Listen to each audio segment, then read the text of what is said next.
What's up, guys? So you might hear some music going on in the background. The CrossFitters are working out. Gym's always bumping. We've always got people in here. That's why we're doing the video back here in the office. Got a question from, his name is Andronic.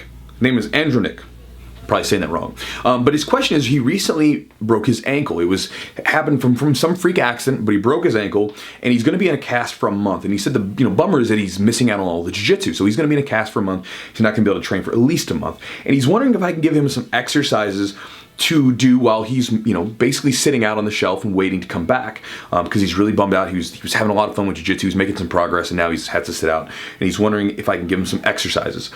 So brother, thank you for the question, and I'll give this, the message that I'll give to you is the same message I'll give to anybody out that's going to have a short time off from some freak accident. Look, accidents will happen, injuries are going to happen, things like that. They're just going to happen. There's nothing you can really do about it. Again, anytime, and again, yours wasn't even really a training accident, but it was just a freak accident.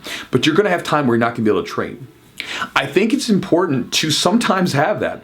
To me, it's kind of like this. I had to work a lot of jobs that I didn't like to work before I was doing what I'm doing now, right? And I'm glad that I did, because I have so much more appreciation for what I'm doing because I had the contrast, right? I remember working in a cubicle wanting to be on the mats, right?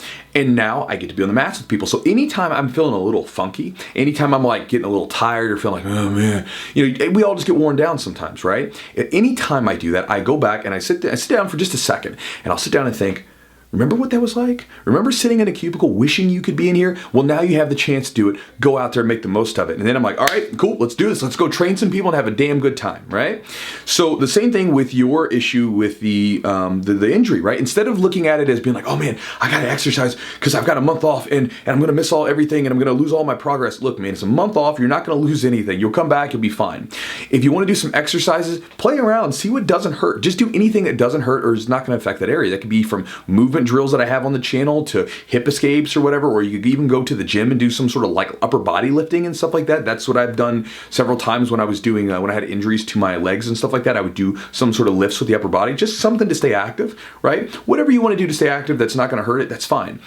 But use that time where you're sitting back, watch videos, get yourself hungry for training, and make sure that you remember the feeling right now of what it feels like to not be able to train. And the reason I say that is because so many people, we just do it naturally. When something becomes kind of routine, we tend to take it for granted, right? And you forget what it really means to you. So remember what this feeling feels like when you can't train. So this way, when you're going into the gym on those days where you're like, I'm kind of tired today, or man, maybe you're going to the gym and something bad happened where you're like, maybe you just really messed up everything. You bombed at a tournament, or you went to the gym and you screwed up everything you did, right? Remember what it feels like to go back to what you're doing now, which is you're not even on the mat and you can't be on the mat, because that's a good feeling to have to contrast with, because then you can be like, who cares that I got submitted 16 times a day by the person that I submitted yesterday? I was training and that's a good day. Who cares that I bombed a tournament? I was out there doing it. I'm healthy. Things are good. I can always improve, right? Have that mindset so you can always go back to have that feeling. So I would say right now, don't worry about exercising. Watch videos of jiu-jitsu, stay mentally in the game, right? Go do some exercises of whatever sort don't hurt, right? But as far as doing jiu-jitsu specific techniques right now, just lay off, let the ankle heal, and once it's healed up, ease yourself back into training, and just remember that feeling of not being able to train and use that, because again, you're still in the early parts of your path in jiu-jitsu. So you're going to have lots of stuff to come, right? So just keep that with you from now. And again, a month's going to fly by. 4 weeks is nothing, right? It'll fly by. You'll be back on the mats in no time. It's really not going to make that big of a difference. Stay mentally engaged through videos. Do whatever exercises you can do, and get ready to train when you come back afterwards. So probably not the answer that you wanted to hear, Andronic. But hopefully that helps you, brother. And thank you so much for the question.